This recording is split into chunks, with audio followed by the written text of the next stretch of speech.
Hola mi gente, una vez más estamos aquí con ustedes para darnos otra oportunidad para reflexionar a través de este espacio, acercándonos un poco más a estas inquietudes que de una forma u otra tenemos todos en común en algún momento en la vida. Saludos para ti, Elisa. Saludos, Josie, y bienvenidos todos los fieles escuchas que además apoyan este espacio que, aunque joven, intenta acercar y hacer visibles temas de interés para todos. Hoy te traemos un tema que es súper necesario, el estrés. De hecho, el estrés ha sido clasificado por la Organización Mundial de la Salud, OMS, como la epidemia del siglo XXI.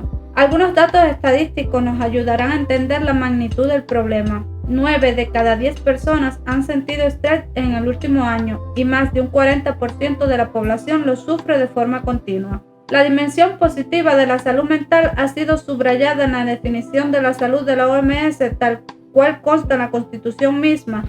La salud es un estado de completo bienestar físico, mental y social, y no solamente la ausencia de afecciones o enfermedades. Entonces es importante saber qué es el estrés, y este lo podemos definir como un estado de preocupación o tensión mental generado por una situación difícil. Todas las personas tenemos un cierto grado de estrés, ya que se trata de una respuesta natural a las amenazas y a los diferentes estímulos de nuestro día a día. Los síntomas del estrés pueden afectar el cuerpo, los pensamientos y sentimientos y hasta los comportamientos de nosotros. Conocer los síntomas habituales del estrés pudiera ayudarte a controlarlos. Pero ¿cómo saber si es estrés o ansiedad? La ansiedad es una respuesta normal a una amenaza o situación de estrés psicológico. Está relacionada con la sensación de miedo y cumple una importante función en la supervivencia. Cuando alguien tiene que afrontar una situación peligrosa, la ansiedad desencadena una respuesta de lucha o huida. El estrés es la forma en que el cerebro y el cuerpo responden a un desafío o exigencia. Cuando estás estresado, tu cuerpo libera ciertas hormonas. Las hormonas son sustancias químicas que se mueven por el torrente sanguíneo y controlan el funcionamiento de las diferentes partes del cuerpo.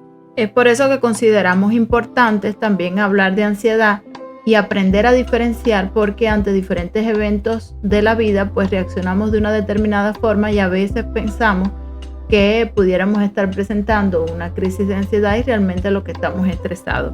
Es decir, la ansiedad tiene que ver en cómo gestionamos nuestras emociones y todo lo que nos ocurre dentro de nuestro cuerpo. Un síntoma concreto que diferencia el estrés de la ansiedad es que esta genera una sensación constante de preocupación y miedo en situaciones que a menudo no son tan amenazantes. Otra interrogante que se hacen mucho las personas es cómo se siente la ansiedad en el cuerpo. Síntomas físicos como latidos cardíacos fuertes o rápidos, dolores y molestias inexplicables, mareos y falta de aire. Cambios en el comportamiento, como evitar las actividades cotidianas que solías hacer habitualmente. Entonces, ¿cuál es primero, el estrés o la ansiedad? Entendiendo que el estrés puede prevenir de cualquier situación o pensamiento que lo haga sentir a uno frustrado, furioso o ansioso, o por otro lado, la ansiedad es un sentimiento de miedo, desasosiego y preocupación. La fuente de estos síntomas no siempre se conoce, puede ser provocado por múltiples factores. Por lo que podemos afirmar que la ansiedad es la respuesta del cuerpo a ese estrés. Muchas personas reconocerán la ansiedad como la sensación de estrés, intranquilidad o temor que alguien tiene ante un evento importante. Esto las mantiene alerta y conscientes. El estrés no controlado puede derivar en muchos problemas de salud, como presión arterial alta, enfermedades cardíacas, accidentes cerebrovasculares, obesidad, diabetes, pero también puede desencadenar otros problemas en la salud como cambios en el deseo sexual, problemas de sueño, enfermarse con mayor facilidad debido a un sistema inmunitario más débil. Otros efectos también se ven presentes en el estado de ánimo que son provocados por el estrés, que es la ansiedad de la que hemos estado hablando, el mal humor, la ira, la falta de motivación o concentración, problemas de memoria, depresión o tristeza. así como también tiene efectos en el comportamiento. Ahora sí llegó el momento de la carta, esa que siempre nos motiva y sugiere un tema diferente. Y si te animas, puedes escribirnos y ayudar a otros con su experiencia. Lo puedes hacer a través del correo electrónico de tu casa a mi consulta @gmail.com.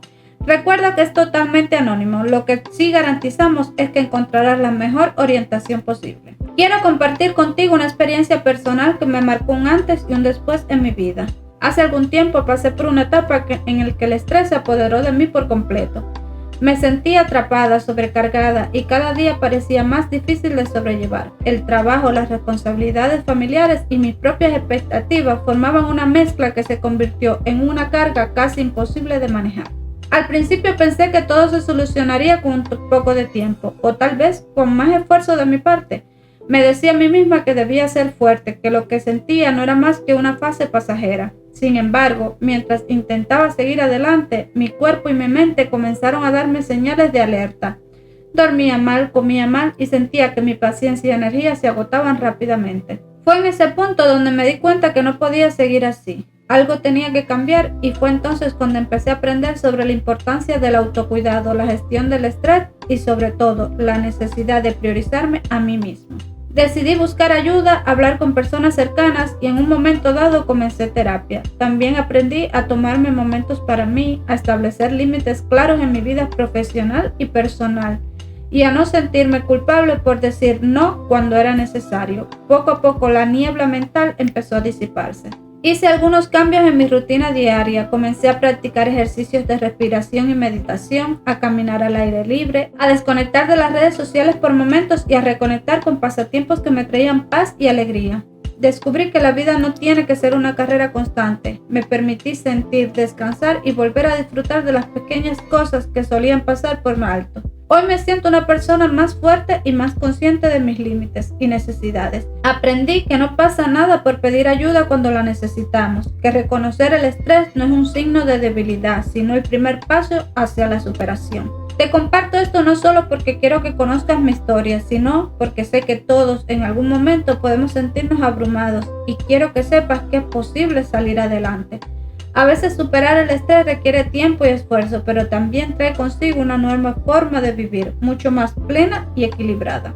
Esta, para beneplácito nuestro, es una historia de superación por la que muchos han pasado seguramente y para otros significa el duro proceso por el cual atraviesan, y es que realmente se dice fácil. Todas estas cuestiones que estaba planteando el oyente, que aprendió a modificar y a llevar un ritmo de vida diferente, a establecer límites, estas cuestiones que son hábitos saludables dentro de la vida de cualquier ser humano, se dice fácil, pero realmente llega a ser un duro proceso aprender a tomar estilos y modos de vida más saludables que te permitan lidiar con las situaciones que innegablemente van a acontecer en la vida, pero que le vas a encontrar una mejor respuesta, vas a tener más capacidades para enfrentar esas situaciones, vas a crear nuevas herramientas, vas incluso a dar para tus amigos, familiares, hijos, parejas una mejor orientación y mecanismos de soluciones más prácticas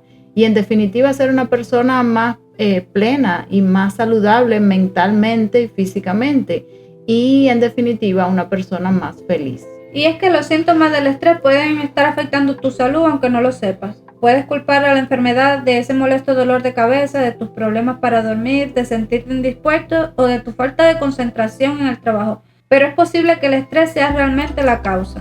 Existen varios tipos de estrés, pero el que comúnmente conocemos es el distrés o el estrés negativo. Ese es el estrés desagradable, ya que viene acompañado de malestar, de fatiga y por tanto no es adaptativo. Es decir, no llega la persona a adaptarse a este tipo de estrés. Cuando en el entorno personal o laboral se realizan demasiadas exigencias intensas y prolongadas. Si se supera la capacidad del organismo, entonces se produce el distrés. Otro tipo de estrés del que siempre me parece interesante hablar es el estrés positivo o eustrés. que ya en algún momento hablé de él y muchas veces o para las personas es algo novedoso porque no son conscientes de que existen. Y este se presenta cuando enfrentamos situaciones desafiantes cuyas demandas son altas, pero no rebasan nuestras capacidades. Por eso podemos sentir competencia, confianza, motivación, entusiasmo y bienestar. Es decir, este estrés nos va a llevar a un punto donde superemos nuestros límites, pero lo hagamos de una manera agradable. Es decir, hay un aprendizaje positivo de esa situación que generó a su vez un estrés que me permite desarrollar nuevas capacidades en mi vida. Entonces podemos afirmar que no todos los tipos de estrés son malos, pero es importante comprender la diferencia, y es que realmente el manejo del estrés puede resultar complicado y confuso porque existen diferentes tipos de estrés. Está el caso del estrés agudo episódico y estrés crónico, por poner otros ejemplos. Cada uno cuenta con sus propias características, síntomas, duración y enfoques de tratamiento. Otro dato interesante que te traemos es sobre qué hormona produce el estrés, y es el cortisol, conocida como la hormona principal del estrés. Aumenta la glucosa en la sangre, o sea, los niveles de azúcar. También mejora el uso de la glucosa en el cerebro y aumenta la disponibilidad de las sustancias del organismo que reparan los tejidos. Otro dato que te podría interesar saber: cómo se comporta una persona con estrés postraumático.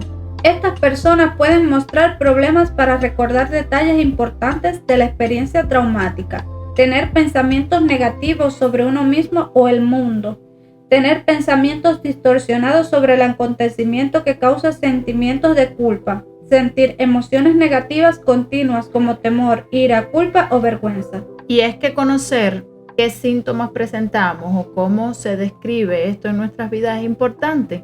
Es decir, conocer y estar informado es importante, pero siempre decimos que la información debe ser segura, de fuentes seguras, de fuentes comprobadas, verídicas, pero también el exceso de información pudiera jugarte en contra, porque muchas veces quedamos más preocupados cuando leemos y realmente no entendemos qué es aquello, cómo dosificar esa información que está siendo recibida por nosotros mismos. Entonces, con la recomendación que siempre hacemos es visitar a un especialista, es decir, estar informado, pero siempre visitar a una persona capacitada y que pueda ayudarte a entender esa información que estás buscando y que necesitas saber.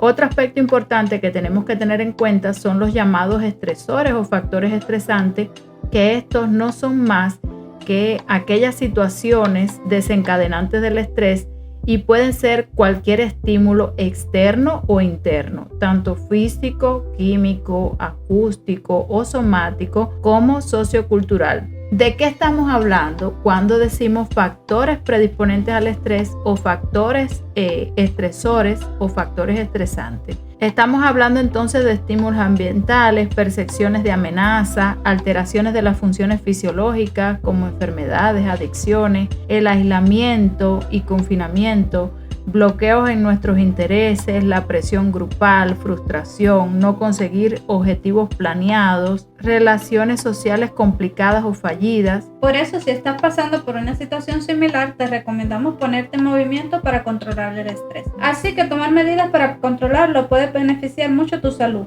Presta atención a los consejos para el posible manejo del estrés. Realiza una actividad física regular la mayoría de los días de la semana. Practica técnicas de relajación, prueba la respiración profunda, la meditación, el yoga, el tai chi o los masajes. Mantén el sentido del humor, pasa tiempo con la familia, los amigos o redes de apoyo que beneficien tu salud mental. Reserva tiempo para tus aficiones, lee un libro, escucha música o sal a pasear. Dedica tiempo a las cosas que te entusiasmen. Escribe un diario, duerme lo suficiente. Sigue una alimentación lo más sana y equilibrada posible. No consumas tabaco, alcohol ni sustancias ilegales. Establece límites saludables.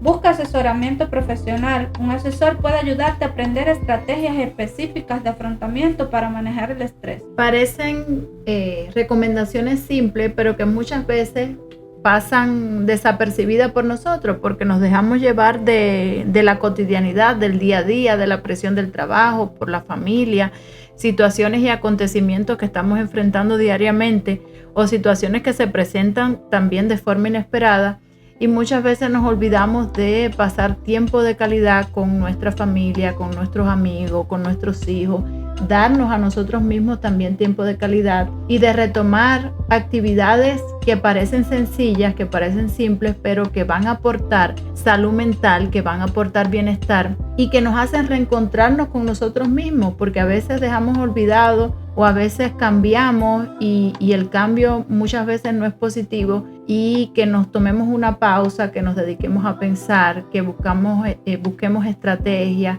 que desarrollemos nuevas herramientas psicológicas que nos permitan enfrentar situaciones determinadas, pues nos hacen percibir realmente qué es lo que queremos, qué es lo que necesitamos y hacia dónde queremos realmente ir, o en qué lugar merecemos o creemos que merecemos estar. Y en definitiva, pues nos van a hacer caminar por la vida de una forma más segura, más consciente de nuestro valor como ser humano. Otro dato importante que no queremos dejar pasar por alto es sobre las variables que confieren a la personalidad las características que la hacen más resistente ante las demandas de las situaciones y que han recibido mayor atención. Son aquellas que hacen referencia a las creencias, ya que en su mayor parte son tendencias generalizadas a percibir la realidad o a percibirse a sí mismo de una determinada manera. Entonces, la baja autoestima es el factor de mayor peso para la elección de estrategias de afrontamiento al estrés improductivas, como autoculparse, ignorar el problema o abuso de sustancias nocivas. En general, se trata de un conjunto de creencias relacionadas principalmente con la sensación de dominio y de confianza sobre la realidad del entorno, es decir, hasta dónde somos capaces de llegar, si realmente tenemos el control de la situación, si nos creemos con capacidades suficientes para ser resolutivos, para ser proactivos, para encontrarle el mejor lado a las situaciones, para saber que de todas las situaciones se sale y de todas las situaciones se aprende, para saber realmente hacia dónde debemos dirigirnos, para tener también la capacidad de reconocer que necesitamos ayuda y de ir en busca de esa ayuda. El núcleo de creencias de una persona incidirá sobre el proceso de estrés, modulando los procesos de valoración sobre las condiciones estresantes. Es decir, es muy importante que cada persona sepa que si en algún punto de su vida debe modificar alguna de estas creencias que en definitiva nos están poniendo obstáculos, que no nos deja evolucionar como seres humanos, como personas, en nuestras relaciones humanas, pues es importante ese cambio, no solo para enfrentar el estrés, sino para convertirnos todos los días en mejores seres humanos. Resumiendo, intenta encontrar formas activas y creativas de controlar el estrés. Controlar el estrés de forma inerte, sin movimiento, puede parecer relajante, pero quizás hagan que el estrés aumente con el tiempo. Lo que sí debemos saber y aceptar es que prácticamente todo puede provocar estrés, según la situación y tu capacidad para manejarla, y para cada uno influye de forma diferente. Por ejemplo, el empleo o lugar de trabajo, dinero y finanzas, desastres y traumas relacionados con familia, los niños, el divorcio, la separación, la soledad e incluso la responsabilidad de cuidar de un familiar puede generar estrés. Por eso, aprender a manejar el estrés tiene muchas recompensas. Por ejemplo, puedes tener tranquilidad, menos factores estresantes y menos ansiedad, mejor calidad de vida, mejoramiento de afecciones como la presión arterial alta, mejor autocontrol y concentración, y relaciones interpersonales saludables. Y creo yo que un triunfo asegurado es la propia relación consigo mismo, es decir, cómo uno llega a percibirse y autorreconocerse de una forma diferente, reconociendo tus capacidades, reconociendo tus virtudes, tus defectos, tus limitantes, pero siempre buscando cómo mejorar eso y cómo ser cada día una persona más capaz de lograr sueños y metas. Además, manejar el estrés te podría llevar a tener una vida más larga y saludable. Ahora sí, llegamos al final y creo que ha sido para todos un gran aprendizaje. Nos queda solo agradecer su atención y complicidad e invitarlos a otro espacio siempre de tu casa. A mi consulta. Chao. Bye.